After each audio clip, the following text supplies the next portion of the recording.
once again, we're going down the track of a piecemeal budget, and it's simply absolutely not the way to do it.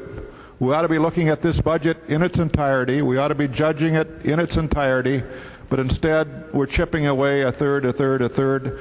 I'm not sure how it's going to fold out, but what I do know this, and it's frankly simple arithmetic. We're taking care of $300 million worth of cuts here today.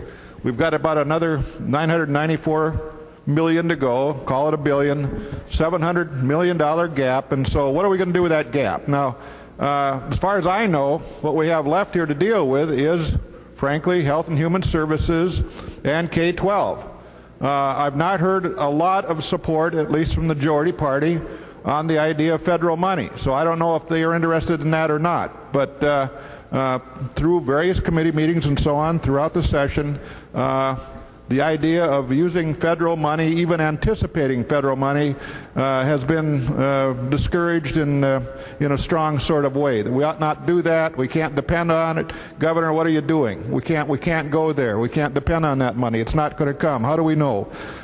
Mr. President, when you think of what we have left then, $700 million to deal with K-12 and to apply Health and Human Services cuts to that $700 million, that's an awful lot of cuts.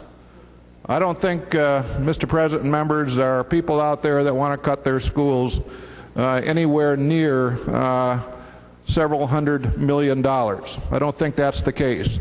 I don't think, as we get people up here talking about the moral obligation of government, the idea that we would cut Health and Human Services, frankly, as deep as what we're suggesting here today, I believe that we're going to need to do.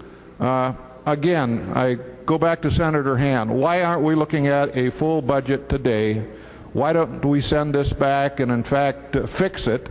Give us a full budget. Let us take a look at the full budget in its entirety, and then we can make some intelligent decisions. But until we do that, Mr. President, what we've got, I'm not going to call it half-baked. I'm going to call it third-baked. It's a third-baked budget.